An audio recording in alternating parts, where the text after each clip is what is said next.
Indonesia में। Indonesia और भारत के बीच में जो 5 अहम समझौते वो तो आपको हमने बताए, लेकिन 20 जो समझौते हुए उसमें एक समझौता ऐसा है जिसने कट्टरपंथी लोगों के अंदर बेचैनी की जो मात्रा है ना उसको बढ़ा दिया है, क्योंकि पीएम मोदी ने दुनिया के सबसे बड़े मुस्लिम बहुल देश इंडोनेशिया में वहां के सबसे बड़े हिंदू मंदिर के रेनोवेशन यानी जीर्णोद्धार का वादा कर दिया है।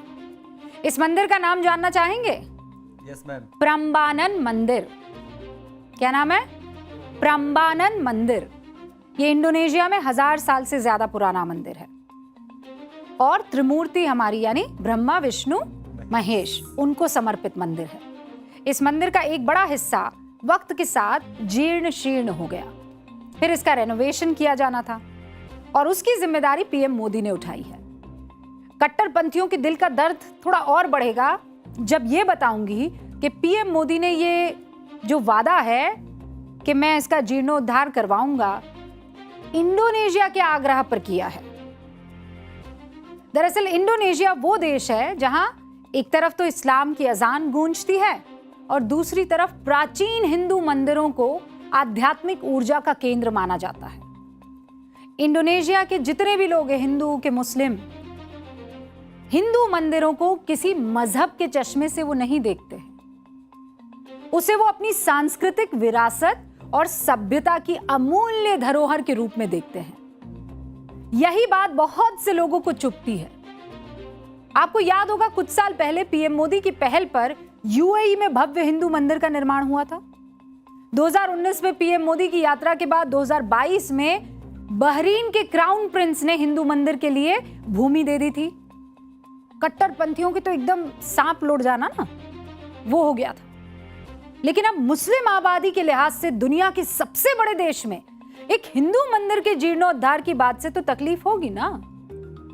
पीएम मोदी कल प्रम्बानन मंदिर को देखने जाएंगे, जहां आपको भारत और इंडोनेशिया के 2000 साल पुराने आध्यात्मिक और सांस्कृतिक रिश्तों की झलक दिखाई देगी। राष्ट्रपति प्रबोवो के साथ मुझे योग्याकार्ता में प्रम्बानन मंदिर के कंजर्वेशन प्रोजेक्ट को लॉन्च करने का सौभाग्य मिलेगा। 1000 वर्ष से भी अधिक पुराना प्रम्बानन मंदिर भारत और इंडोनेशिया की साझा सांस्कृतिक विरासत का प्रतीक है। हमारे इतिहास में साझा संस्कृति है, हमारे वर्तमान में साझा विश्वास है और हमारे भविष्य में साझा समृद्धि है। लेकिन कितनी अजीब बात है कि एक तरफ भारत में ऐसे लोग हैं जो सनातन के प्रचार प्रसार को लेकर पीएम मोदी का विरोध करते हैं, लेकिन दुनिया के सबसे बड़े मुस्लिम मुल्क इंडोनेशिया में अपनी आध्यात्मिक पहचान इसे मान रहे हैं वो तमाम लोग, जबकि बड़ा मुस्लिम मुल्क है। अपने सबसे बड़े हिंदू मंदिर की विरासत को बचाने के लिए वो पीएम मोदी की मदद मांग रहा है मुल्क। इसके बारे में आगे बात करेंगे, लेकिन इस मंदिर के बारे में थोड़ा आपको बताती हूँ। ये जो आपको मंदिर सामने दिखाई दे रहा है, सबसे बड़ा इंडोनेशिया का हिंदू मंदिर है। राजधानी जकार्ता से लगभग 550 किलोमीटर दूर योग्याकार्ता में जावा द्वीप पर है ये। प्रम्बानन मंदिर का निर्माण हुआ था 9वीं शताब्दी में, लगभग 850 ईस्वी में। तो उस हिसाब से ये मंदिर करीब 1175 साल पुराना है। इस मंदिर का निर्माण संजय राजवंश के शासकों ने हिंदू त्रिमूर्ति, कौन सी वाली, ब्रह्मा विष्णु महेश के सम्मान में करवाई थी। बाद में उनके उत्तराधिकारियों, उनमें से एक रकई पिकातन, उनके शासनकाल में इसका विस्तार हुआ। उस दौर में जावा में हिंदू और बौद्ध दोनों राजवंशों का बहुत प्रभाव था। इस पूरे मंदिर परिसर में 240 छोटे छोटे मंदिर हैं, 8 प्रमुख मंदिर हैं। सबसे ऊंचा मंदिर भगवान शिव का है, जो लगभग 154 फीट ऊंचा है। साल 1991 में यूनेस्को ने इसे वर्ल्ड हेरिटेज साइट घोषित कर दिया था। अब आपको जानकर हैरानी होगी कि इस मंदिर का निर्माण ज्वालामुखी के लावा से निकले पत्थरों से किया गया। इस मंदिर का एक बड़ा हिस्सा भूकंप की वजह से नष्ट हो गया, जिसे अब भारत की मदद से दोबारा तैयार किया जाएगा। इस मंदिर को और बारीकी से अगर देखेंगे तो इसमें दक्षिण भारत के मंदिरों की आपको साफ झलक दिखाई देगी। भारत की कला और संस्कृति का बहुत गहरा प्रभाव इनमें दिखेगा। आज भी इंडोनेशिया में रामायण और महाभारत का मंचन होता है। एक मुस्लिम देश में भगवान राम और श्री कृष्ण को आदर्श माना जाता है। और सबसे खास बात यह है कि इंडोनेशिया ने अपनी प्राचीन विरासत और संस्कृति को आज भी जिंदा रखा है। यह मजहब के चश्मे से नहीं देखा जाता। यहां पर इंडोनेशिया की पहचान में भारतीय संस्कृति की झलक के ऐसे ऐसे सबूत आज आपको दिखाऊंगी कि आपका दिल खुश हो जाएगा। इंडोनेशियाई नौसेना का आदर्श वाक्य आप जानते हैं क्या है? जलेश्वेव जयामहे। ये संस्कृत भाषा में है और इसका अर्थ है समुद्र में हमारी विजय होती है। इंडोनेशिया का 20,000 रुपया जो नोट है ये आपके सामने है। थोड़ा सा इसे गौर से देखिए आप। आपको अपने भगवान दिखाई दे रहे हैं इसमें कहीं? गणेश जी। और एक और आपको तस्वीर दिखाई दे रही होगी। 2008 तक तो चलन में ये वाला था जिसमें गणेश जी की तस्वीर दिख रही थी। रुकिए रुकिए, दोबारा पीछे जाइए। हाँ, ये वाली। हाँ रुकिए। नया जो नोट आया है ना, उसमें गरुड़ की तस्वीर आपको दिख रही होगी। ऊपर देख रहे हैं आप? वो गरुड़ की तस्वीर है। इंडोनेशिया की राष्ट्रीय एयरलाइंस। अब लाइए वो स्लाइड। गरुड़ इंडोनेशिया, इसके ठीक ऊपर आपको देखिए एक लोगो सा दिखाई दे रहा है। वो गरुड़ भगवान विष्णु का वाहन है।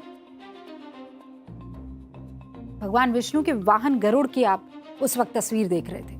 इंडोनेशिया के शहरों में अर्जुन और श्री कृष्ण की प्रतिमाएं जगह जगह लगी हुई है ताकि पूरे देश में महाभारत और गीता का उपदेश फैलाया जा सके। और हमारे यहाँ सनातन की बात करने पर बहुत लोगों के हप करके मुंह फूल जाते हैं। उनको लगता है कि दूसरे मजहब को डराया जा रहा है, कमतर दिखाया जा रहा है। इंडोनेशिया अपनी आध्यात्मिक और सांस्कृतिक धरोहर का कितना ख्याल रखता है, इससे जुड़ी आपको तस्वीरें दिखाती हूं मैं। ये जो तस्वीर आपको अभी दिखाई दे रही है ना, ये इस्लामिक यूनिवर्सिटी ऑफ इंडोनेशिया की तस्वीर है। बहुत गौर से देखिएगा, बहुत खूबसूरत तस्वीर है। इस देश के मुसलमानों को भी ये तस्वीर देखनी चाहिए और जो मुसलमानों को डराते हैं उनको भी ये तस्वीर देखनी चाहिए। ये इस्लामिक यूनिवर्सिटी ऑफ इंडोनेशिया की तस्वीर है। यहाँ 2010 में खुदाई के दौरान आपको दिखी होगी एक झलक छोटी सी। ये देखिए, भगवान गणेश जी और शिवलिंग की वहां पर मूर्ति दिखी। एक तो शिवलिंग निकले और एक भगवान गणेश। ये मूर्ति करीब 1000 साल पुरानी है। अच्छा मुझे बताइए क्या किया होगा? इस्लामिक मुल्क है, इस मूर्ति का क्या किया होगा उन्होंने?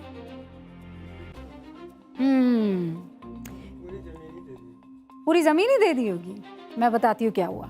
इन मूर्तियों के मिलने के बाद इंडोनेशिया की सरकार ने इन्हें अपनी धरोहर का हिस्सा मानकर यूनिवर्सिटी के परिसर में पूरे सम्मान के साथ स्थापित कर दिया।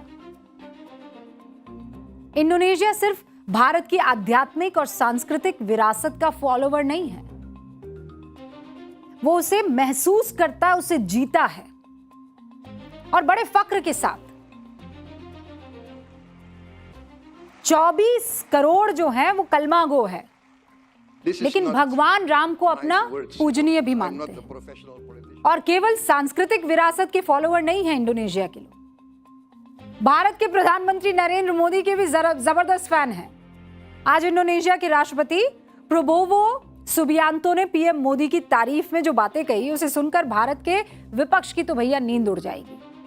राष्ट्रपति सुबियांतो ने सबसे पहले कहा कि I don't want to be involved in domestic Indian politics, यानी मैं भारत की आंतरिक राजनीति में शामिल नहीं होना चाहता। लेकिन ये कहकर वो पूरी तरह से राजनीति में शामिल हो गए। उन्होंने कहा मैं नरेंद्र मोदी जी का बड़ा प्रशंसक हूं। राष्ट्रपति सुबियांतो ने यह तक कह दिया कि उन्होंने 5 बार चुनाव लड़ा, 4 बार हार गए। फिर उन्होंने पीएम मोदी की नीतियों को स्टडी करना शुरू कर दिया और उसके बाद ये प्रेसिडेंट बन गए। और इंडोनेशिया में जाने के बाद प्रधानमंत्री के इस दौरे में आप देखिए एक के बाद एक इंडोनेशिया में विपक्ष पर ही हमले हुए हैं। ईवीएम कमजोर कड़ी साबित हो गई विपक्ष के लिए। मजहबी तौर पर भी ध्रुवीकरण और तुष्टीकरण ये चलता रहता था, उसमें भी आप देखिए मंदिर के जीर्णोद्धार के लिए मदद मांग ली। और फिर आखिर में जाते जाते सिक्सर क्या कह गए कि मैं मोदी की नीतियों को स्टडी करता हूं।